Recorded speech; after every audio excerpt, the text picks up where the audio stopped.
Hello, it's Takashi. This is the new light novel review video.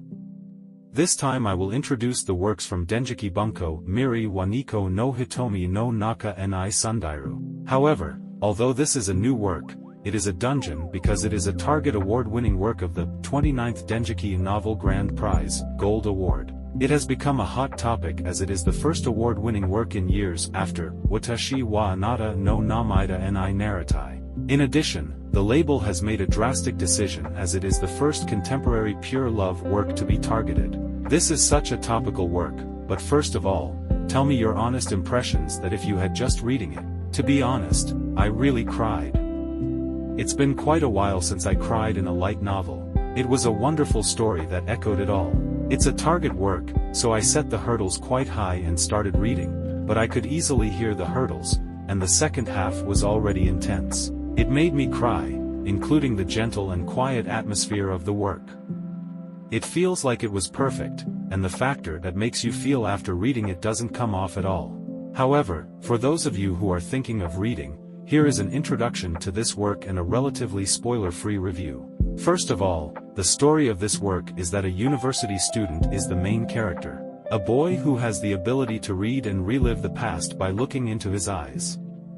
He meets a girl named Misato Yuzuha, who has the ability to see the future through the eyes of a stray cat. But as the two of them deepen their bond during the investigation process, Yoichi wishes to meet Miri in person, but she's already dead. When I think about what it would be like if I were in that situation, I honestly feel nothing but fear and despair. The main character, Yoichi Kamisuki, has the ability to read and relive the past by looking into his eyes. Such abilities like that can be labeled as a superhuman. I would really want to have that kind of power like that as well, seeing and reading Thorog the past. To get her back, he destined to become a detective, crack every serial murder case that is related or not related to her death. It feels like somewhat similar to every detective genres out there but in with different publishers. The story of the beginning of this work was the interaction between the two.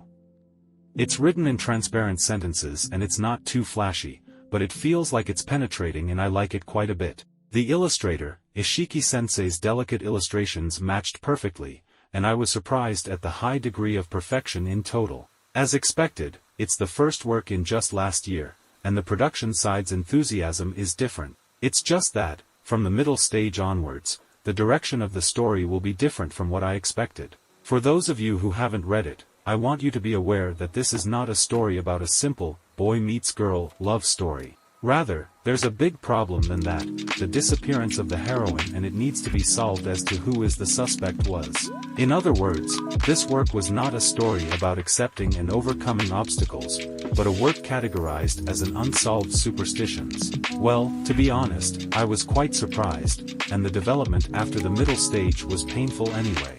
There have been many masterpieces created in all ages, all over the world, but this one was affected by a mysterious death. The heroine who can see the future and the hero who supports it are flooded, and anyway, reading it pierces the heart, especially. There are many scenes that break the heart of the reader, such as scenes where tears are shed in the end. Well then, some people might think that this work is just a painful story, but that's not the case. To not give in to fear, save the ones you love. Other than that, to live in the present desperately in order to leave proof that you've lived. It's not just a tragic story, is it? In this work, sakura petals appear as a key item in the story. I do, but it's a life like a petal that blew strongly into anyone's heart. Actually, the thing that surprised me most about this work was the epilogue. I won't talk about this, so I'd like you to read it yourself and see for yourself. The reason why I raised the evaluation of this work by 1 or 2 stages is because the epilogue development was wonderful. To be honest, if it weren't for this epilogue, it wouldn't be as impressive as an evaluation. I don't feel like it was just a mystery novel. That's about it. It's funny that some people think that the development of the cat is superfluous. I don't think so, but I think this is the only ending for a cat work. That's how wonderful it ended. It's a story that doesn't just end with sadness, but leaves you with a smile. By all means, what will happen at the end of the story? Please check it with your own deductions if there are people who have already finished reading this work. I would be happy if you could tell me how it felt. This is Shiki Taiga's first Denjiki Bunko Gold Prize for the first time in last year. It has become a masterpiece worthy of a pure mystery love light novel. So, this is my first light novel reviews uploaded on my channel. If you don't mind, would be happy if you could watch another video. And I'll be seeing you in the next video. Goodbye.